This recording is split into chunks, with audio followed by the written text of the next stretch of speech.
We are 46 days away from the elections in Taiwan. To discuss this all, we have on two incredible guests. First is Lin Fei-fan, currently a board member of New Frontier Foundation, and he was previously the 22nd Deputy Secretary General of the Democratic Progressive Party in Taiwan, spanning across both Tsai Ing-wen's first and second terms. Second is Lu Yeh-chung, a professor in the Department of Diplomacy at the prestigious 国立政治大学, or NCCU, received his PhD from George Washington University. This research specializes in international relations, U.S.-China diplomacy, U.S. foreign policy, and ethnic conflict. Super excited to have you guys on the show. Welcome. And also, just a disclaimer up front, the views expressed by both of our guests reflect only their own views, not the views of their institutions or universities. And while we're at it, I suppose my views don't reflect the institutional views of China Talk. Those rest solely on Jordan's Twitter feed, which, as we know, can change instantaneously. So, yeah, I think first question, just to get us started.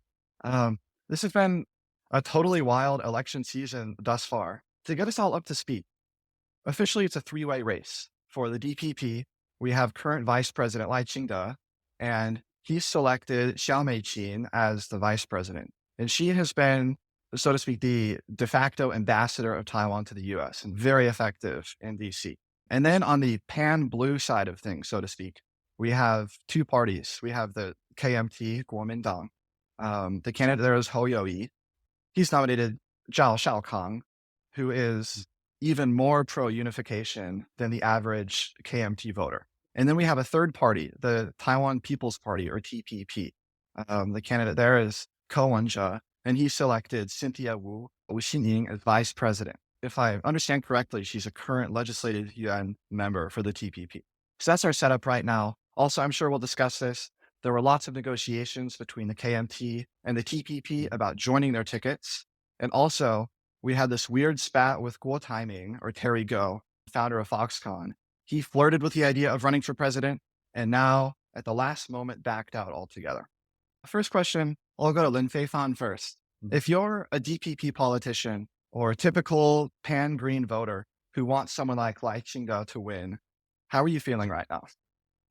Yes, I feel like this election is actually quite extraordinary compared to the past experience we have, that we wait like until to the last minute, like then we know who is going to run to the end.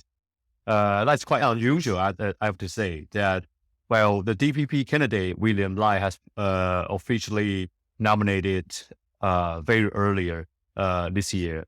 And he's committed to this campaign, but somehow during the course of these half years that we don't know who is actually our opponent, who will run to the end, will the opposition form a new coalition, or they will just run independently or separately. So we wait until the last minute to see what's happening. And we got like a 46 days left. And now it's like a show's on. so now is the time to do the real campaign. Yeah.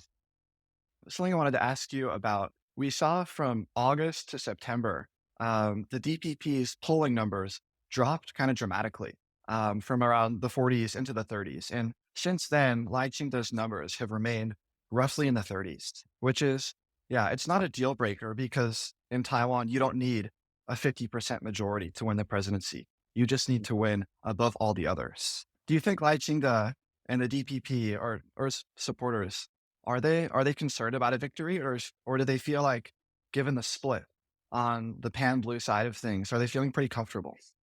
To be honest, that the polling we've seen that recently, that there are many different polling numbers showed up, and actually, especially during these months, all the people focusing on the discussion of the so-called blue and white cooperation. I mean, two opposition parties, KMT, TPP's cooperation. So people focusing on that.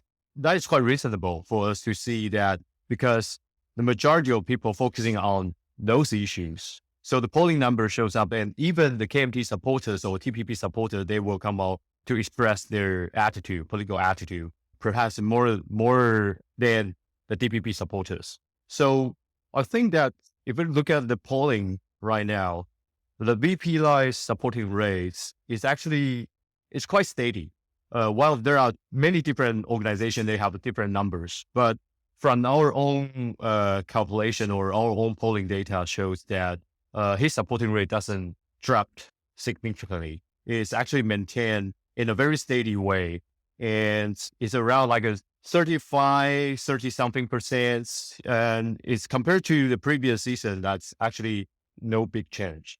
Yeah, so that's from our point of view. Yeah, but to be honest, that while seeing the polling right now, some people say that it's quite a very tight competition. Some DPP supporters definitely have the concerns over the victory. So they are now working very actively to seek the victory in 2024. The way I understand it, Lu Yeh-chung has promised more or less that he's gonna be very similar to Tsai Ing-wen and what she's done over the past 8 years. He said things like he's going to keep on calling Taiwan the Republic of China. The national flag will remain the same. I think he's trying to signal that we're going to keep things about the same, and you're not going to see anything flashy or brand new. Over to Professor Lu. If you're someone who really doesn't want the DPP to be in power anymore, how are you feeling right now? Are you feeling optimistic that there will be a change? Are you worried? Yeah, for that, I would say I'm a little bit, I'm cautiously optimistic on this for a couple of reasons. First, according to the latest polls, there are more than 50% to 60% general public, people living in Taiwan, do hope to have this political party turnover in Taiwan. Not because we hate DPP or people hate DPP. I think for all political parties, they have their legitimate right to exert their influence in Taiwan's political arena. But the thing is, for political party turnover, for many people, it is not only we hope for better governance, but also this is a practice for democratic consolidation in all full-fledged democracies. So people would say, for example, in the United States, people from time to time would say there is a 7-year itch or 8-year itch when people get tired of the current ruling party and they want the opposition to be in power. And also, secondly, I would say, because in the past few years, I think Fei-fan did a good job. But for DPP as a ruling party, people may have some different views on that. And also, for ruling parties for such long period of time, there would be some political baggage for those kind of things, for corruptions or accused corruptions, something like that. So I think it is fair for the general public to have a real hope that we can have a political party turnover. And also, let me rewind a bit, because as a professor teaching in Taiwan, interacting with local students for many, many years, I noticed that this time it is quite interesting because for the younger generation, many people, they used to vote for DPP, but right now they somehow take a step back and trying to see what are the real policies and political platform among those major political parties. I think this is a very good sign for our educated younger generation to be fully aware of their own civil rights in this election. For sure. I think looking at Taiwanese history, it almost seems like it's someone else's turn. We had from 92 to 2000, it was a KMT president, Li Danghui, and then it was a switch, Chen Shui-bian of DPP until 2008. And then a switch, Ma Ying-jeou, KMT until 2016. And now we've had 8 years of DPP again, Tsai Ing-wen. So it feels like it's someone else's turn. But unlike the DPP, this time around, it seems like the opposition movement has been really fractured, much more fractured than it has in the past. I don't recall Ma Ying-jeou having to deal with legitimate contenders for the presidency. Once he got the nomination, it was between him and the DPP candidate. But this time around, there's been at times a 3-way split between people on the opposition side. Why do you think that is?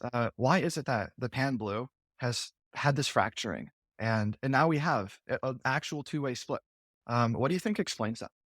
It is quite interesting. As we recall, in the year 2016, when the Democrat, they were in control of the White House for 8 years, how many Republican candidates back then? More than 12. Okay, so sometimes, as you can see, when people do have this kind of hope, there will be the opposition split among themselves.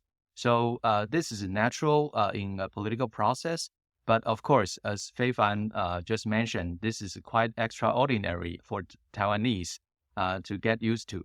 But this time, I would say, because there is a huge population in Taiwan, they really want for this political party turnover. So there are so many hopefuls.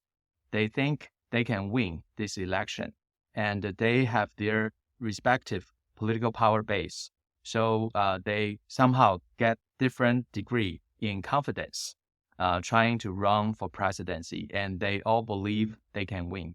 But be practical. I think because we still have 40 days to go, I believe toward the end of the day, right before the election, there will be a certain kind of strategic voting among the public voters. We do hope the best win, but we can still wait to see what are the strategies and also the policies all candidates can provide to the general public, and we can make our own choices. What kind of strategies are you referring to there? If you're a pan-blue voter and now you need to cooperate between the KMT and the TPP, what kind of strategies would help one of those candidates secure more votes than Lu Yeh-chung does ticket? For that, I would say, according to there are so many textbooks talking about this kind of strategic voting or journal articles. But what is very interesting to me is for the general public in Taiwan, there are different levels for cooperation between KMT and TPP. For example, in the Legislative Yuan, this time you can see certain kind of collaboration among between the two parties. But for the presidential candidate, it is quite clear that their individual supporters are already going back to their own camp. But one of the latest poll just released this morning by the United Daily News, it suggested that in terms of supporting rate, VP Lai and Xiao Meiqing, they have 31% of the support. For Hou and Zhao, it's 29%. And for Ke and Wu, it's 21%. So you can see there is, I think some people would say, this is the honeymoon for KMT. I think we should be concerned about this as a pan-blue voter. We really want to see more concrete policies coming out from the Hou You-yi camp so that this can help to consolidate his voters. Definitely. Question for both of you, kind of along that. We have a lot of listeners here, American in the Beltway, and it's easy to make comparisons between the American political system as well. In the United States, the Democrat Party, left of center party, they're very good at party unity. When Nancy Pelosi was Speaker of the House, she ruled with an iron fist. And if you were a Democrat, you voted Democrat no matter what. Republicans, on the other hand, are a total mess. The right of center party just can't seem to keep their people together. And there's a pro-Trump and an anti-Trump camp, and we don't know what on earth to do about Trump camp, and it's a total mess. Is there something about right of center politics which leads to fracturing and left of center politics which doesn't? Is that true in Taiwan as well?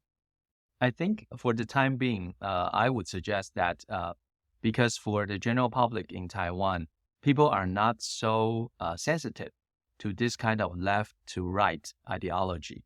So especially for presidential elections, I bet most people would vote for the favorability of individual candidates. So their personality, their integrity, their track record, those are all in consideration.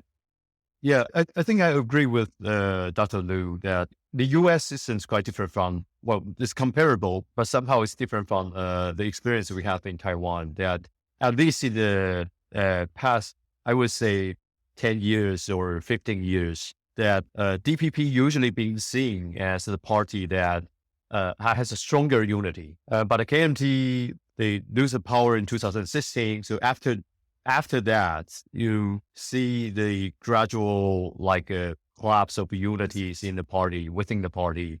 Different factions are working separately to try to seize the control of the party. That's what we have been seeing. And even though the KMT wins the local election in 2018 and 2022, but it seems that there is not very strong party unities. What I cannot tell is that the ideological driven situation, or it's more because the resources competitions inside the party among the factions. So there are many different types of issues for both of the party, but that's what I observe. Yeah, that makes a lot of sense. I know, like historically in 2019 and 2020, Lai Ching was the premier, and he actually mounted a direct challenge to Tsai Ing-wen. But then they were able to resolve their differences. And I've also heard that Tsai Ing-wen probably would have liked a different DPP nominee as president. But once he was nominated, got to get behind him. Also, what Professor Lu was saying makes a lot of sense too about the personalities of the candidates. When I first heard the news that Guo Taiming had nominated actress Lai Peixia to be his vice presidential running mate, who admittedly had no political experience whatsoever, I was a little bit taken aback, to be honest. But I think, yeah, if you're catering for personality, if that's such a big component of why voters choose you, then that makes a lot of sense. Because she was very popular in Taiwan, especially after her recent Netflix hit special. Also, Zhao Xiaokang is a media personality, has been a media personality for 20 years before having his KMT membership reinstated and joining politics again. One more question I have for either of you. The spat between Ko Wen-je and Hou Youyi about a joint ticket. The way I understand it, so they made a deal where they'd rely on polls between November 7th and November 17th. And whoever had higher numbers in a majority of the poll that they chose would be the president, and the other would be the vice president in a joint ticket. And if there was a tie in the polls, a point would automatically go to Hou Youyi of the KMT. And there was this whole fiasco about the margin of error. And Ko Wen-je basically said that the KMT wants to double the margin of error, and they want to play dirty with us. The way I see it, maybe I'm wrong, but the way I see it, Ko Wen-je was very obviously wrong about this. A margin of error is simply plus or minus 1 divided by the square root of the sample size. So if a poll has 400 people, then it's 1 divided by square root of 400, which is 1 over 20 or 5%, plus or minus 5%. So if you, let's say Hou Youyi was at 48% and Ko Wen-je was at 40%. It's actually not clear who was the winner there, because Ko Wen-je's numbers could be between 35 and 45, and Hou Youyi could be between 43 and 53. So that would be a tie. But Ko Wen-je just said, oh, look, KMT's trying to double the margin of error. They're playing dirty, therefore I'm out of this. That just, for a guy who self-proclaims his IQ of 157, that just seems really dumb to me. Am I missing something there? Did I understand the contract wrong, or is this just silly politics? Okay, let me respond to this very quickly. As a supporter for the Pan Blue, and I was looking forward to a joint ticket for Hou and Ke. I do hope that we can turn to a new page in the book right now. But I think that is quite important, as you just mentioned, about the marginal error, or we call it sampling error. There is a textbook definition on that. And I believe for that, my credit would go to the KMT. I think their explanation and their definition is correct by the textbook. But as you also mentioned, it is a political, I wouldn't say calculation, but of course it's a political move to argue that the TPP was ambushed by the KMT, for KMT is doubling the marginal error. This is a wrongful accusation to KMT. I have to say that. And also for a KMT proposition, from what I have watched from the television or from the newspaper, I think KMT was adopting a correct strategy in which open and make it public that is a more responsible way to explain to its supporters. Okay. Good to hear I wasn't going absolutely crazy there. I just thought Yeah, and Yeah. excuse me, and let me add one more very small footnote to what I just said.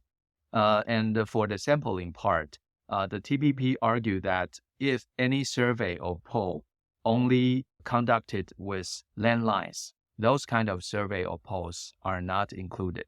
This is quite unusual in Taiwan because what we are all familiar with, the Mainland Affairs Council, they did this kind of political attitude between China and Taiwan. That kind of survey released every 3 months. Those surveys are conducted with landlines and landlines only. So if any sample conducted by landlines is not accurate, then why the MAC, our government agencies, are adopting this kind of way of doing research, right? So, sorry, as a professor, I need to add this. I think we probably need to find someone from TPP to represent the views as well. Yes, of course. But no, yeah, the landline sampling thing, that's a big deal because young people definitely don't have landlines. When I was living in Taiwan, I didn't even have a phone number. I contacted every hotel I went to, every restaurant I got food from. It was directly over Line, the messaging app, which is ubiquitous there. I just had a data plan, no phone number. So if it's only landlines, you're getting a skewed sample for sure. Yeah, TPP would argue that they only include the survey conducted by cell phone and cell phone only. That's another way of skewing the data as well. Actually, what we feel about that is sitting in a DPP position is that during this past month, we're kind of, we're not in the game. Not like we want to intervene in this process, but it's more like, we're seeing these two oppositions fighting each other and all the details and all the math problems, and we don't know actually what's the matter with the country. What is it all about? It's not a debate between KMT and TPP about their, national stance or policy. It's not like that. And it's more like the fighting of all the technical problems in terms of their cooperation. That it's quite unusual. And to be honest, it's amazing. I just imagine Lai Ching-te and DPP taking just a big sigh of relief when the joint ticket collapsed and just going to sit back and watch the chaos unfold and we'll just see what happens. So, but now, like we said, there's 46 days left. So now the real games begin and it's going to be important.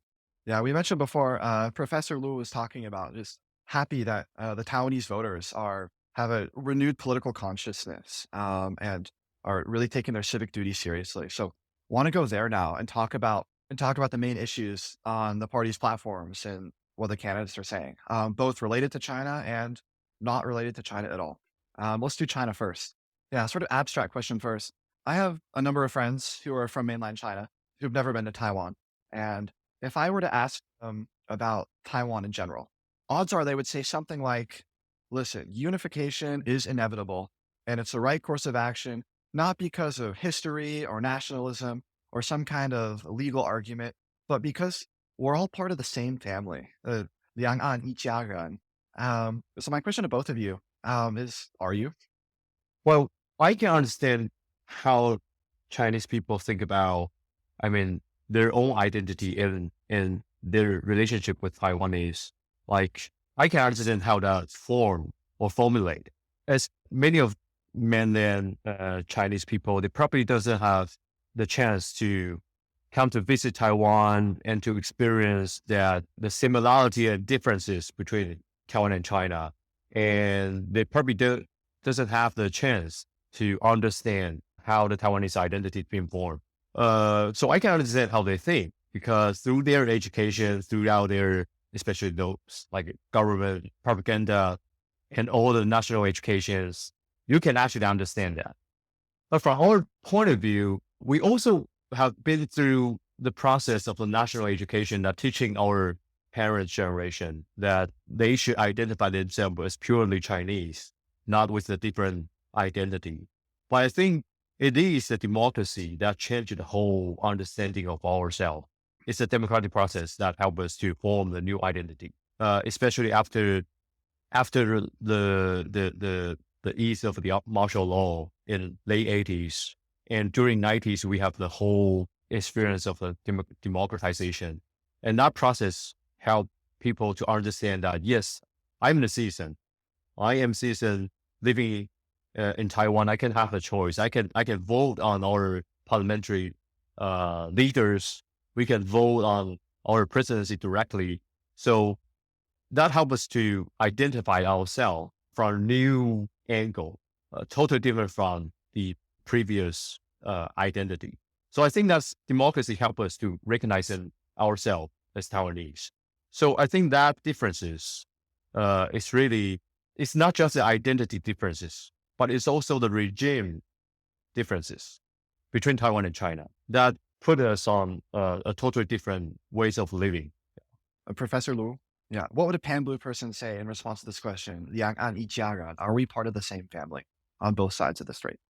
Mm-hmm. I believe for pan-blue supporters, they usually share the views that in terms of culture ties, religious ties, and even history, yes, we are very close to each other across the Taiwan Strait. But in the meantime, I think this is a question about sense and sensitivity in the meantime. So in terms of sensitivity, as I just mentioned, it is all about this kind of interactions, cultural ties. We can engage or interact with each other. And also in terms of the sense, the rationality here, it is quite important to know that, especially for the KMT leadership and also for the presidential candidate, they seem to me they are adopting a rather pragmatic view on this. So in the meantime, we should use this kind of advantage about the culture ties across Taiwan Strait. And in the meantime, we all know that there is a rising nationalism in China right now. And also the top leaders in China, they are still want to unify Taiwan by all means. So for KMT supporters, we all know that if the KMT and the presidential candidate right now becomes the president in the near future, we need to be very cautious about the interactions across the Taiwan Strait. So some people would say the KMT is a pro-China party, pro-unification party, but my take is as a perspective from academia. I would say among all major political parties in Taiwan, KMT, maybe some people would label KMT as such, but to me, I would say KMT is a political party who knows China better. The KMT has the experiences, interact with China, and also learning from the experiences. We all know that defense, dialogue, and de-escalation, these are the key strategies Taiwan should adopt to sustain and secure ourselves. Definitely. That seems, consistent with what the KMT has said for a long time. I found this quote from a book written by KMT politician Showdown in 1998. 两岸问题的本质绝非党派斗争、国土之争，而是制度与生活方式之争. In other words, the essence of the cross-strait issue is definitely not a partisan struggle or a struggle over land. Rather, it's a struggle between systems and a way of life. And I think, it sounds very consistent with what you were talking about as well. It also, Fei-fan's point from the DPP perspective about even if you were to acquiesce that, we share common ancestry and culture, the difference in regime can't be understated. Yeah, maybe I can add one point is to what Dr. Lu has shared, that I think if you look at the polling right now, the majority of Taiwanese people, according to a lot of different polling, if you ask Taiwanese people about their identity, I think the very clear majority of Taiwanese people that they're recognizing themselves as Taiwanese.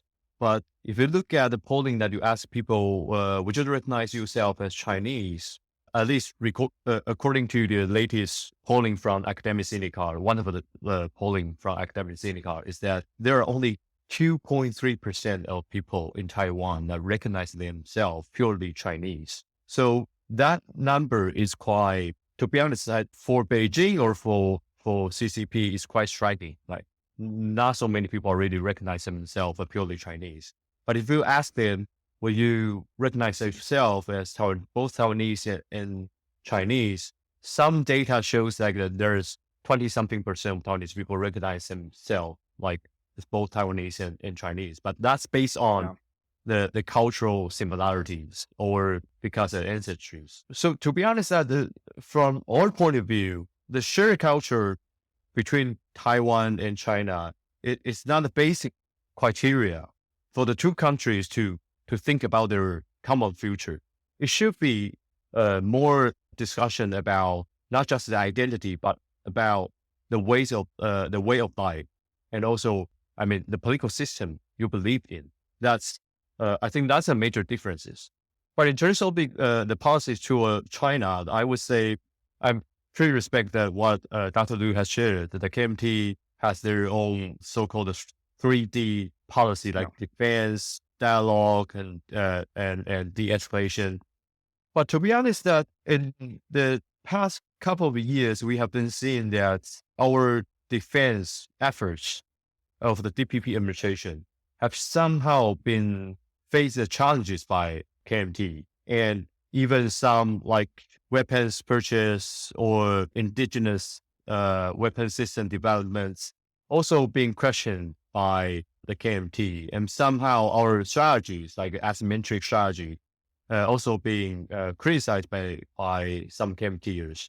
So it seems that there's differences, different understanding of our defense strategy between KMT and DPP. And I believe that if you're asking the KMT what the 3D policy, the priority of that, I think from our understanding is that they put the dialogues as on top rather than the defense. Well, they probably would say that they can break even, like do all the things like defense, dialogues, and de-escalation at the same time. But it seems to us that in the past, especially under Ma Ying-jeou's period, that they put so many focuses on purely dialogue rather than developing our defense system. So I think that DPP right now, we know that the imbalance between the two military, POA and our M&D force.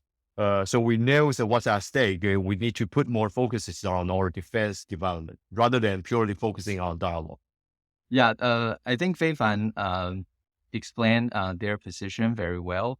But let me lay out some facts here.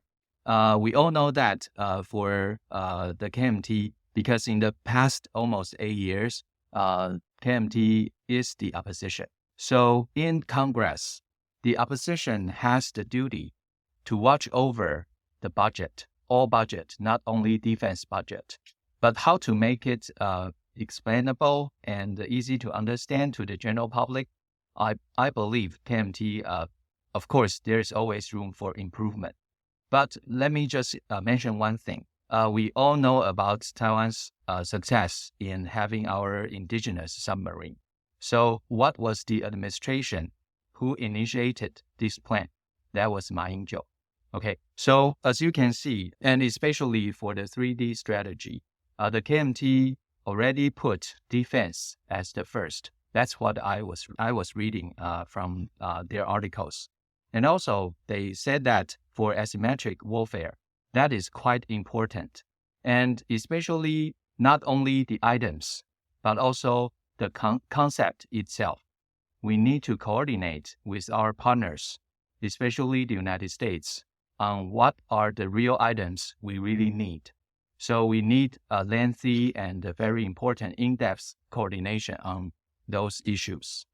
I think that Ma Ying-jeou was the one to mention about to announce the project, the indigenous submarine, but he never really put the energies and resources into these policies. Actually, the implementation is actually the present Tsai's administration actually pushed forward the implementation. So now, including increasing the budget for the indigenous submarine, and not just the submarine, but also the fighter jets, indigenous fighter jets development. It's also our government to put those budgets in it and to implement it and to seek the cooperation with other nations to develop our own indigenous weapon systems.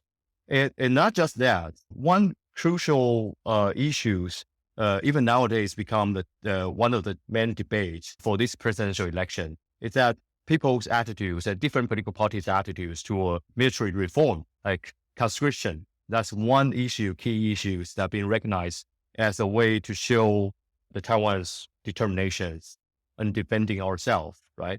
But as we know that when KMT is saying that they are focusing on defense, but we don't actually know what's the real attitude towards like the 1 year conscription. Some say that they might going back for 4 months if they get elected. Like previously, Lu Yeh-chung says that, and now Zhao Shaokang reiterates the same stance on like going back for 4 months. But what's the real attitude? That's debatable. I'm not saying that it's only one direction that we can go, but what's the KMT's attitude towards that, and what the main message that KMT want to send to the world about their determinations in defending ourselves? That's the questions by a lot of people. Okay, for that, actually, KMT presidential candidate Lu Yeh-chung, he published an article, and all the messages I have heard was quite positive about this article. The article came out on September 18th on Foreign Affairs. Actually, in that article, he mentioned about the conscription. He actually had already put some preconditions. We need to do an overall assessment about the situation across the Taiwan Strait. So it is not just simply cut it back to 4 months. We need to put Taiwan's security first. This is quite important. Secondly, one other thing also welcomed by many friends, not only in the States, but around the world. Because we noticed that the current situation across the Taiwan Strait, there are so much tension across the Taiwan Strait. So presidential candidate Mayor Ho, he said that clearly, if he gets elected, he is going to establish an all-out mobilization committee in the ministerial level and will be supervised by the vice premier. Okay, so this is a quite clear policy argument in this campaign. This is very, very important because we all know that all-out mobilization is quite important. But for now, under the Tsai administration, it is under the Ministry of National Defense. So we need to elevate that to the ministerial level to make coordination better. So that is the essence of his idea for defense policy. Yeah, so obviously, deterrence is incredibly important to the Taiwanese people as a whole.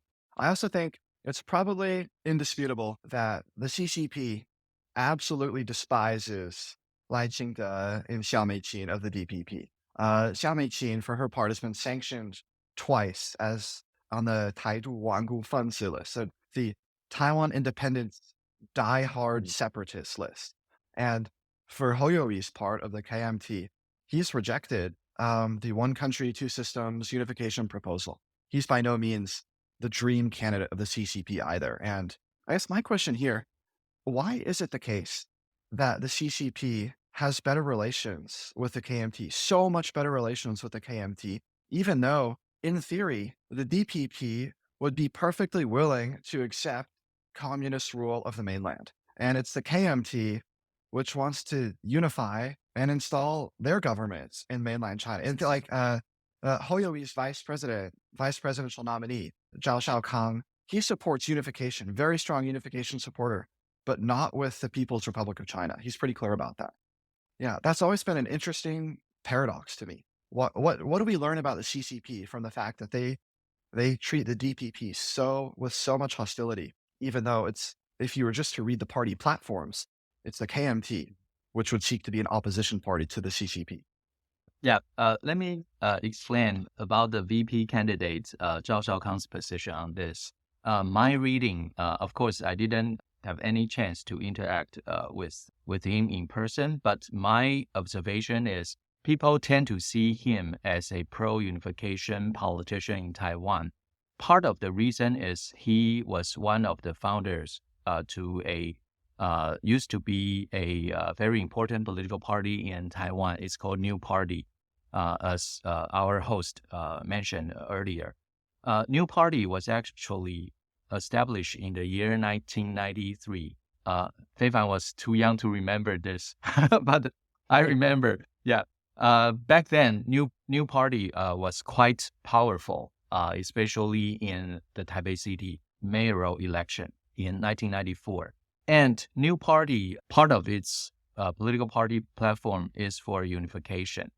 And for that, I think back then, not only the majority people in Taiwan maybe identify themselves as Chinese and Chinese plus Taiwanese, but also this is about some kind of power struggling within the KMT, because this group of gentlemen and ladies, they used to be KMT members, and they noticed that KMT back then was under Li Denghui, and they thought that Li Denghui was leaning to Taiwan independence.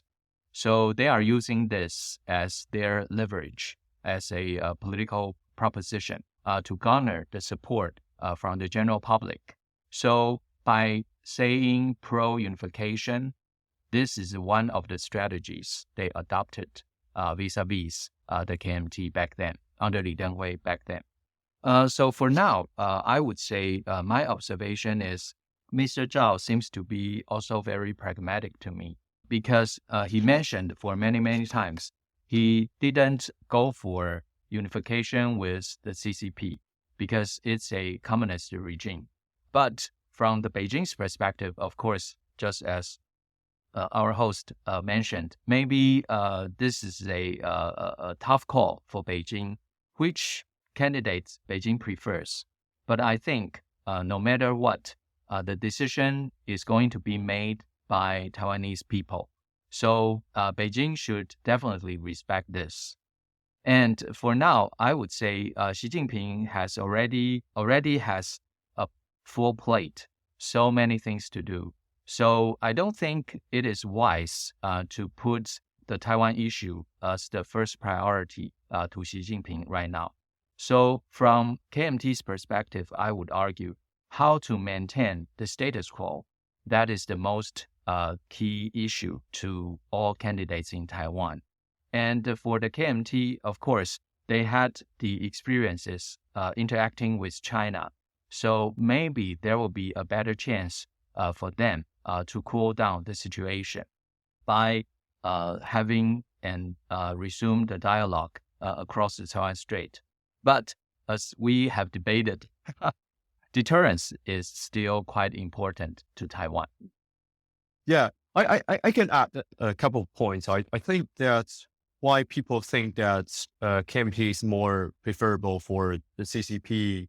It's quite clear about, if you look at the track record and the past experience we have, like last time KMT was in power between 2008 to 2016, that 8 years, actually, the KMT, based on the foundation they both agree with, which is the 1992 consensus, that KMT signed over 22 agreements with Beijing, from social cooperation to economic cooperations, like ECFA, like cross-strait services trade agreements. And if the cross-strait services trade agreement wasn't being stopped by the student movement in 2014, they probably will move forward to pursue more economic cooperation with China.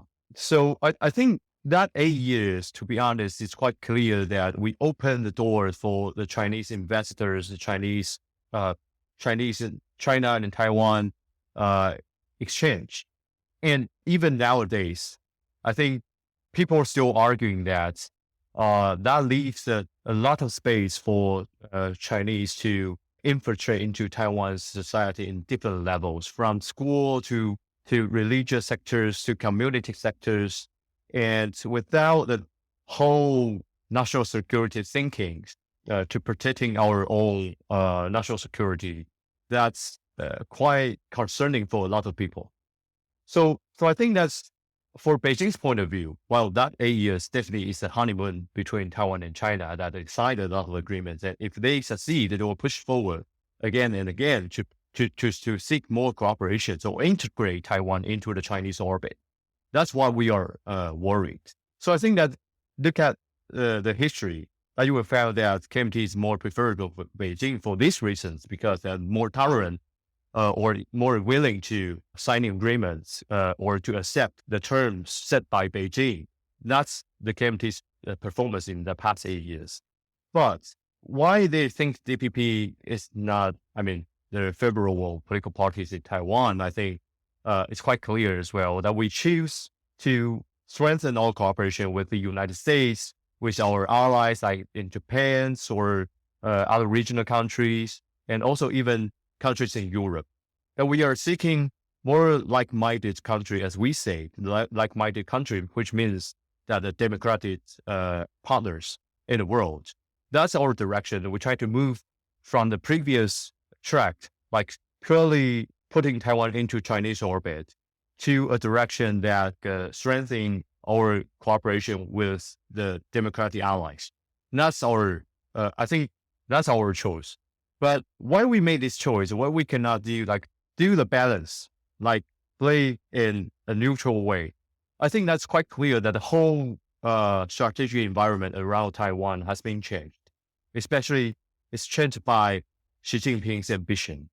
That we're seeing that after 2012, that Xi Jinping's attitude toward the whole region is quite clear. You can see that he's pushing forward One Belt, One Road, Belt and Road initiative. He's putting forward the reintegration of Hong Kong and trying to absorb Hong Kong again and turn Hong Kong into a normal Chinese city. That we have seen that, and we're seeing the situation in Xinjiang, the situation in the Chinese civil society has been cracked down by the CCP harshly. And we see there's no civil society space for the Chinese people. So that's the problem we're seeing. And we see that they're militarizing the South China Sea. They're invading not just Taiwan's ADIZ, but also they are invading the Japanese EEZ almost a daily basis. So they're breaking the status quo. So what we want to do for the DPP administration over the last 7 years is try to secure the status quo. In a way, you need to push back those efforts by CCP that try to alter the status quo. I think that's a basic strategic environment we face. So that makes us need to have a stronger stance on forming a stronger alliance with our democratic partners rather than focusing on purely cooperating with China or agree the terms or conditions set by China. So I think that's a basic difference between KMT and DPP. Yeah, what I hear you saying there, it's not so much the Taiwan independence part of the platform per se. It's more that Taiwan is willing to engage diplomatically with other countries, like in the US and Europe. That's really offensive to the CCP. Like they've had recently successes in the Czech Republic and Lithuania. Professor, here's a hypothetical for you. You mentioned Hong Kong a little bit ago. When the Hong Kong protests were occurring in 2019, there was a vocal minority, not very many, but there were enough people who felt so strongly about the way the CCP was mistreating them in Hong Kong that they advocated for Hong Kong independence. I don't think that was a majority position, but it was substantial enough. And I guess I've always wondered, let's imagine a hypothetical world in which everyone in Hong Kong aired all the same grievances they had with the extradition law, with the booksellers, with national security, everything, but nobody said a peep about independence. Do you think Xi Jinping would have used a softer touch with Hong Kong, or would that have made no difference at all? I don't think that Xi Jinping's attitude toward Hong Kong is based on how many people in Hong Kong are advocating for the Hong Kong independence. You see that there's a desire or ambitions for Beijing. It's actually after 2012 that they want to gradually change the status quo among the region. I mean, that's quite clear that their Hong Kong policy is not just a simple, the single Hong Kong policy. It's coordinated with their own national security strategy, right? That's a grand strategy there for the Chinese, for CCP, that if you look at their investments in Southeast Asia, they're militarizing South China Sea, they're invading the ADIZ, trying to build the military base in South China Sea, all those efforts, there's an ambition there. They want to alter the status quo, want to change the political system, so they couldn't leave any kind of space for a place that's being example for the Chinese democracy or half democracy, right? Or Hong Kong representing the half democracy, half autonomy in Chinese society. If they succeed, that would have the implication for the Chinese mainland, right? So I think that's a simple, very simple calculation. They're not basing on what Hong Kongers' attitudes toward Beijing or their relationship with Beijing. They're cracking down Hong Kong based on the simple ideology about if there is one successful example in the Chinese society and in a Chinese city that can fully implement democracy, that would threaten the legitimacy of CCP's ruling and especially Xi Jinping's ruling. So I think the logic is that it's no matter how much percentage of the Hong Kongers advocating for Hong Kong independence, it's more about how strong they're asking the full implementation of democracy. That's the reason. You see in the 2014 that there are not so many people who are actually advocating for independence. In 2014, the majority of Hong Kong's activists, they're advocating for implements your promises to Hong Kong, that to gradually move Hong Kong from the half autonomy to a full democracy. Like you can govern Hong Kong by Hong Kongers rather than CCP appointing someone to rule Hong Kong. So they're asking that in 2014 and 2016's elections, and later on in 2019's the extraditional bill. That's the whole trend. You can see that it's not triggered by the Hong Kongers' demands.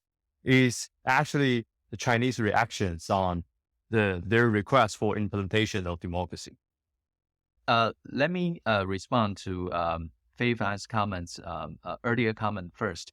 I think it is quite important to know that as a observer, trained as a political scientist, I think for KMT strategy, especially how to strike a balance between the cross-strait policy and its foreign policy, it is quite important to know that KMT is supporting for a strategy in which we should make friends with both the globe and China. So KMT is not leaning or hoping that China would put Taiwan always into its orbit, if not the pocket. And also, it is quite important to know that under the Ma Ying-jeou administration, for all those kind of agreements, those are for functional issues. So this is based on functionalism, what we have learned from the European experiences for economic integration. So this kind of functional issues agreement actually serve as the base to restore certain kind of political trust across the Taiwan Strait, so that we don't need to worry too much about potential conflict or skirmish across the Taiwan Strait. I'm not saying that China is not putting any military threat to Taiwan, but I think we need to develop a pragmatic way of dealing with it. And even for VP Lai, he once said he wants to have dinner with Xi Jinping. So if we do not have this kind of exchanges on functional issues, I don't think there will be any political base for the two politicians to meet with each other. And also, one other indication is under the Ma Ying-jeou administration, Taiwan got to participate the WHA and ICAO. So that is also one way of demonstrating Taiwan's sovereign status to the world. So I personally don't think that interacting with China and engaging with the world are mutually exclusive. So this is quite important. And adding to that, if this kind of anti-China strategy or logic is accurate all the time, then we wouldn't see President Biden meeting with President Xi, and we wouldn't expect to see the Kishida administration from Japan is going to maybe in the months to come to meet with Xi Jinping. So I think this is quite important that we should employ pragmatism, not necessarily ideology, to deal with China. And coming back to the Hong Kong issue, this is quite important. And I believe if the KMT becomes the ruling party, the KMT would provide a certain kind of strategy on this issue. Because part of the reason is KMT also think that human rights issues are key to our interaction with China. So that should be highlighted as well. I think that we all recognize that there's a communication needs between Taiwan and China, that we are not excluding any possibility to have a dialogue with China. But it seems to me that the basic difference between the KMT and DPP is that what condition you're going to accept in terms of having dialogue with Beijing. Like for Beijing's requirement for or their demands to Taiwan is that you have to agree with both Taiwan and China all in one China, like the 1990 consensus defined by Beijing in 2019, especially in Xi Jinping's announcement. That's quite clear that the 1990 consensus is a pillar for moving toward the unification, right? And that condition is set by Beijing and try to enforce Taiwan to accept that in all the dialogue spaces, that dialogues you want to have with Beijing, you have to agree that both Taiwan and China are just one China. So I think the basic difference is that we recognize the importance to having dialogue. We hope that there is a channel for the mutual communication. But if you send the signal to all over the world, like what President Ma did in 2008 to 2016, during that time, we show a signal for the world that both Taiwan and China are one China. So if we're asking people to supporting us in the military or security cooperation, you face the difficulties that people challenge your credibilities, challenge your determination. That's the problem we face. I think this administration found that, well, as President Tsai, both President Tsai and the VP Lai has publicly reiterated again and again about their stance of welcoming the dialogue between Taiwan and China. But it should be without the preconditions. That's our stance. But for the KMT side, I think their thinking is that if you strategically agree with some political condition, then you can having dialogue to maintain the so-called cross-strait dialogues. But on the other hand, you have to sacrifice not just a national stance, but it's not actually coordinate with the majority of Taiwanese people thinking. The majority of Taiwanese people believe that there's no such 1992 consensus. That majority of Taiwanese people actually oppose that in the past couple of years. We have seen in multiple pollings and even voting behaviors that people are not agree with the 1990 consensus, are not agree with that Taiwanese leader go into the Hong Kong CTP's Hong Kong liaison office. The people are not welcoming this. So I think that's a basic differences between DPP and KMT. Yeah, I think Fei-fan provided a very straightforward explanation about the definition of 92 consensus. However, unfortunately, his definition is not the real definition of 92 consensus. According to the exchanges between the KMT and the Beijing government in the year 1992, it stated, let me put it simply, it is, as Fei-fan just mentioned, but one thing is very, very important. By KMT, by Taipei's definition, that one China is Republic of China. It is Taiwan. It is Republic of China. Okay, so this is the major difference between KMT and also CCP. And also Fei-fan's definition, it is very interesting. He borrowed the definition from Xi Jinping. So their definition is shared by CCP and DPP to some degree, to some people in Taiwan. So I think it is quite important to make sure that if we need to resume certain dialogue across the Taiwan Strait, or at least the channels of communication across the Taiwan Strait, I don't think under KMT there will be any sacrifice in our sovereignty. As I just mentioned, even under President Ma Ying-jeou, many people try to tend him that as a just too welcoming to China by signing all the agreements, by having those kind of dialogues, and even have a meeting with Xi Jinping by himself. But I think to me, as a scholar, I would say it is quite important to follow the logic, or at least we need to understand the logic of functionalism. Of course, we need to be very cautious about the possible outcome or the consequence. But how to manage the uncertainties, that is the major task to all leaders around the world. If I understand both sides correctly, basically, DPP says, if you say one China, different interpretations, the whole world is going to understand that to mean China, meaning like the People's Republic of China. So we've made a concession, whether or not, it doesn't matter what we believe, it matters what the world believes. And then from the KMT point of view, it says, listen, we say one China, different interpretations. Our interpretation of ROC, Republic of China, being that one China, that's still super valid. And it's okay to accept that precondition because then we can do a whole bunch of other functional and important things, like make cross-strait economic arrangements and have actual dialogues with CCP leaders. Is that about right?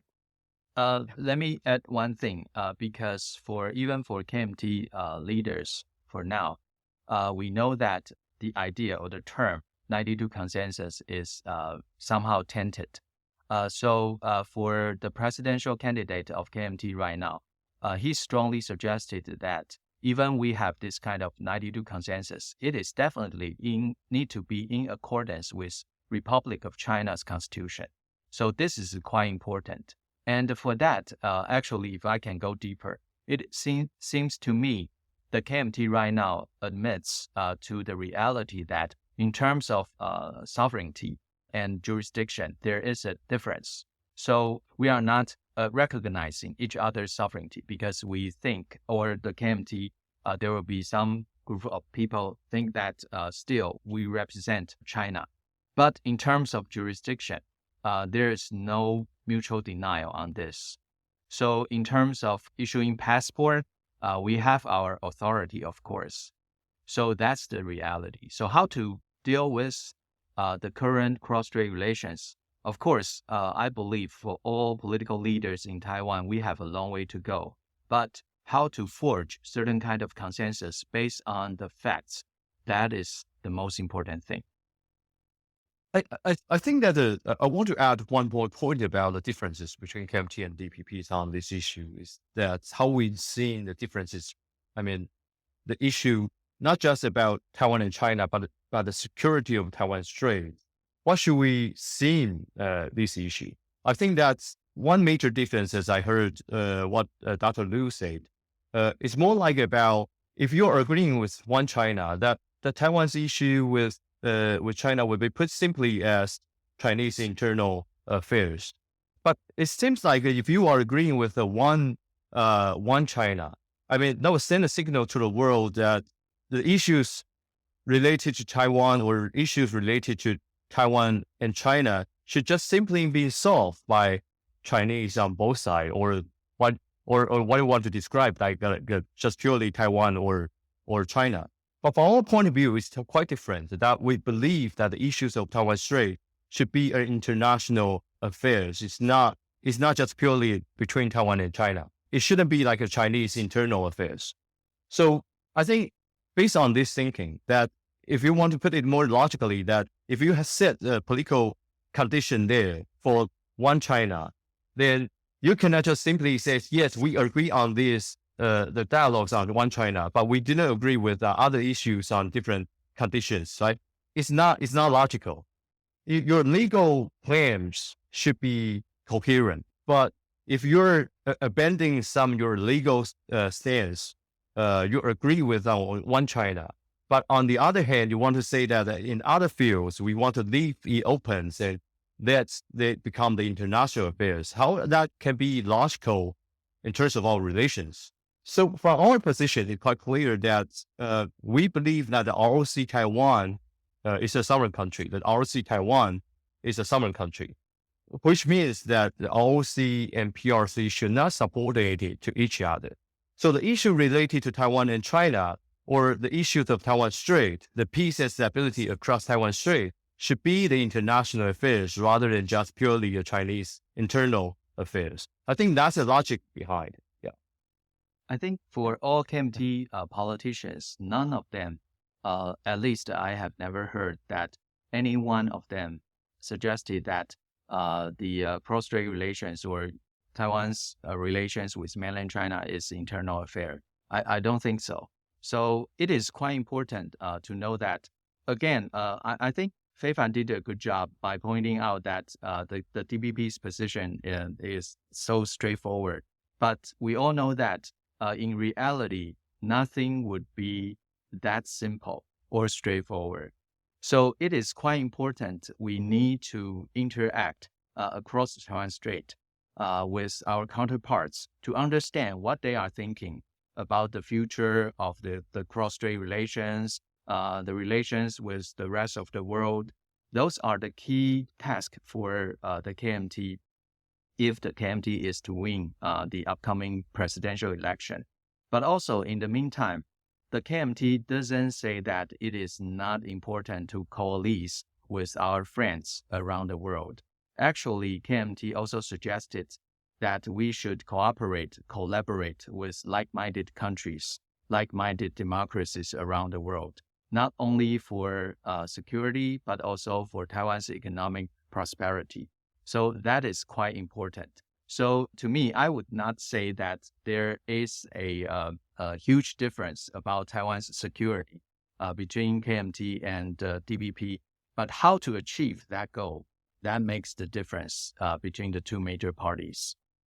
So yeah, just figure out as one point about Dr. Lu says that no one in KMT says that the issue of Taiwan Strait is the Chinese internal affairs, but actually the director of international department of KMT, Alexander Huang, once said, it's actually last year in June, he says that the Taiwan Strait is actually in the water of the Chinese Sea. So I think it's quite clear. He made it on an interview by TV. So he made that point and he actually faced a lot of criticism on this. I still remember that, and you can Google it. Actually, it's still there. Yeah, I mean, how to deal with that? No one says it's a Chinese internal affairs. So that's it. Yeah. We can talk about this single issue forever. That's why there's a whole election solely on the basis of this issue, because it's so hard to resolve this problem. It's been super fun. Don't want to be out here forever. Before we head, I want to quickly ask just very briefly about each of your DPP and KMT platform. If the China issue were to be resolved magically, just snap your fingers, it's gone, somehow it's resolved, what would be left of your platforms? What are the key differences between your parties? I think if there's no differences between KMT and DPP in terms of the cross-strait stance, I would say that DPP is more linear to the social welfare policies. It's more like a central, I would say by definition, it would be a more central left or like a more liberal political party. But compared to the KMT, we're more willing to accept the more progressive ideas. For example, LGBTQ's rights, we achieved that during our terms in the government, right? And we have the subsidies for like young parents, and we are putting more budgets on long-term healthcare and for the elderly, and also putting more energies on some infrastructure bills to push forward some infrastructure developments. I think on social issues, those are also the concerns to KMT. And adding to that, I would say economic development would be very, very important, because we witness our economic growing rate was actually dwarfed by the neighboring countries in the Indo-Pacific region. The other issue is about energy, Taiwan's energy, because we know that we need to do this net zero, those kind of things. And also, I would say energy issue and the economic development, they are two sides of the same coin. So how to manage this kind of risks and uncertainties, those are quite important. And also education, that is quite important to Taiwan, because we know that the birth rate was actually quite low in the past few years in Taiwan. So how to make sure that everybody can have quality education so that we can have a quality labor force in the years to come or for the decades to come. I think those are quite important issues to sustain Taiwan in the future. Yeah, and I imagine even with the omniscient brooding of the China question, Taiwanese voters are still going to be deeply concerned about a lot of domestic issues, like you're talking about economic growth, inflation, energy and infrastructure is a huge thing, the nuclear power issue, future of higher education and funding for universities. These are all going to be big issues for voters. Do you have a sense on what's, of those domestic issues, what's going to be the most important for Taiwanese voters who go to the polls in 46 days? I would say for the younger generation, housing, employment rate, and also salary, those are the key issues here. And of course, if any ruling party can do a good job on those issues, then that can somehow increase the chance that the younger generation, they would like to help to have more children around, so that that can deal with the low birth rate issue in Taiwan as well. I think that the economy is still one of the major concerns for general public in Taiwan. Like the economic growth. While we've seen that the year before is that we have faced COVID, internationally, globally, that everyone's been hit by COVID situation. But it seems that Taiwan's performance compared to a lot of different countries, that seems, I would say, is still like relatively better than other countries. But I know that there are still many people that has been suffered during the COVID, right? That the livelihood and also the living, there's a huge impact of individuals for not just traveling, doing business, or like ordinary people that been all been affected by COVID. But the post-COVID period that we have been entering now is that how to stimulate the economy and how to make the society more resilient. That's one of the major concerns for the DPP administration right now. So we have the certain policy platform announced by the VP Lies that in the future coming years that we are going to pursue a more resilient economy, including that we're trying to not just focusing on the semiconductors, that we are already in a position that is quite, compared to a lot of countries, we are in a very good competitive position. But not just that, we're also going to help the small and medium business to develop and to have more, to heighten more employee rates, right? So that's the policies that we are going to pursue for creating jobs and helping young families to raise kids, the subsidies for social welfare. That's the policy direction that we're moving forward. Related to, you mentioned semiconductors and subsidies for economic growth. What are the DPP and KMT's respective positions about subsidies to critical national security industries? Like if you have a finite amount of money and you can invest that in hard military assets, or you could invest that in subsidizing national security infrastructure like semiconductors. What do your parties support with regards to resource allocation or funding for subsidies? Is it better to do all hard military assets, or should we focus more on the critical technologies, or should we split it half and half? What do your parties say about that? Okay, I'm not a economist by training, but I will try my best to answer this very difficult, challenging question. It is quite important to understand, because this is a highly competitive, interdependent world. It is legitimate for all countries to develop their own legal system in subsidy for those crucial industries. So it is totally understandable. For Taiwan in the years to come, I think one thing is how to consolidate our high-tech industries around the world. That is the key issue here. For doing that, maybe this kind of subsidy would be necessary in some ways. But also, in the meantime, national security, especially those infrastructures, are also very, very important to Taiwan. So my hunch would be that won't be a equal split between these two things. We need to weigh one item, maybe not against the other, but we need to somehow, on a rolling basis, reconsider and readjust our strategies for those industries and the national security infrastructure. And one other thing is also very, very critical: how to increase our GDP, how to make our economy better, so that we can be more better resourced to fund those industries, and also in the meantime to have necessary national security infrastructure for us. I think that both military, defense industries or critical industries in Taiwan are very crucial for the Taiwanese national security.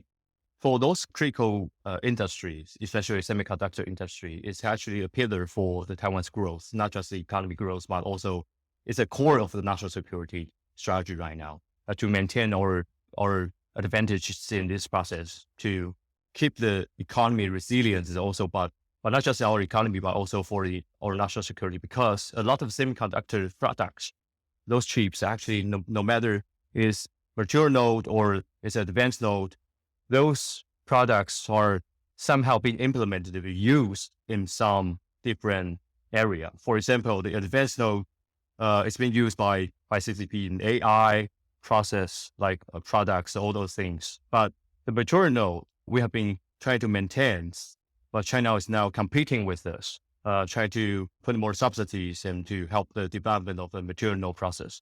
But from our point of view, it's like we cannot just abandon one or wait one to abandon one. It's not logical, because a lot of mature node semiconductors being used in some military weapons as well.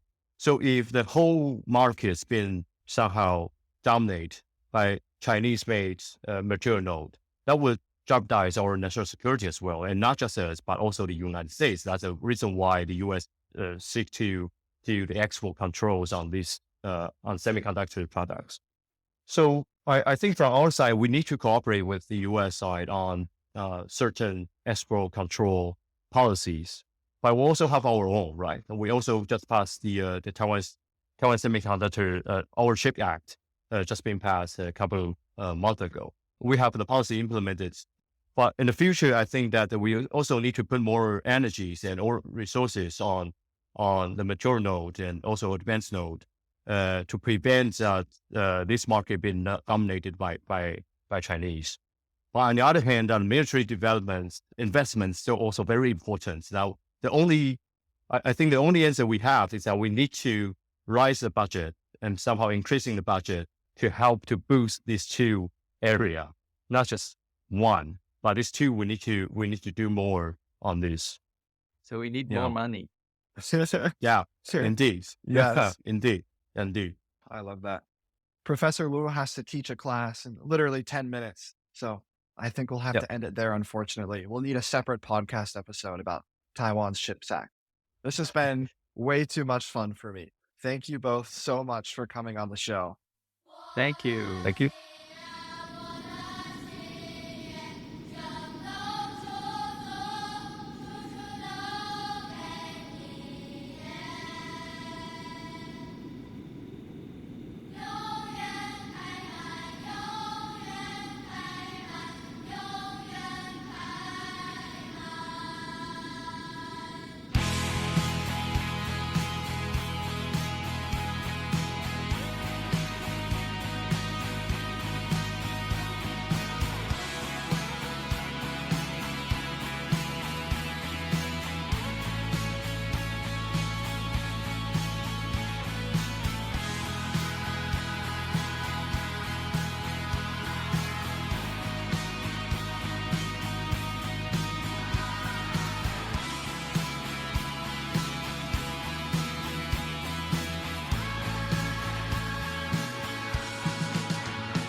记得歌唱，记得啦啦啦嘛。躲在屋檐的人，你们害怕吗？还记得笑吗？还记得我吗？还记得保持好奇的傻瓜？我去到哪里会不会一无所知？去到哪里会不会一无所知？车子经过了桥，我记得在那便利店买的酒，可是我不敢一个人喝。车子又经过了山崖，我想开着我的蓝摩托去转一转，可惜我把车卖了。我的心呀，我的心，整栋出城，楚楚的给你。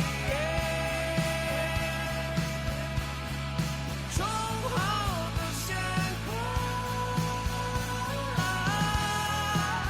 至于你的白发，别害怕，别害怕，有我在的地方啊，永远开满了鲜花。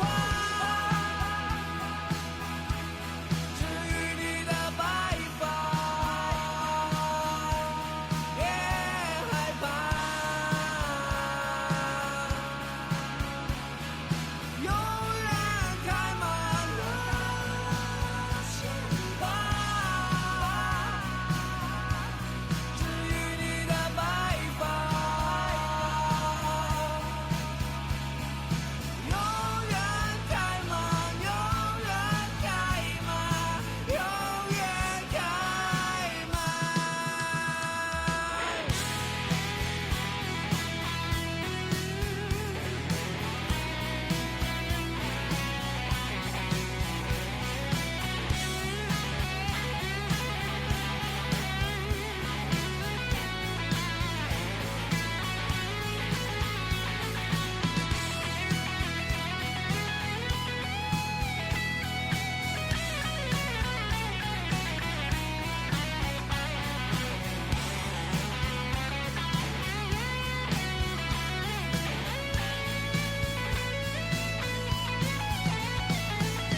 我的心呀，我的心，整栋出城，楚楚的给你。充好的鲜花，至于你的白发，别害怕，别害怕，有我在的地方啊，永远开满了鲜花。至于你的白发，别害怕，永远开满了鲜花。至于你的白发，永远开满，永远开满，永远开满鲜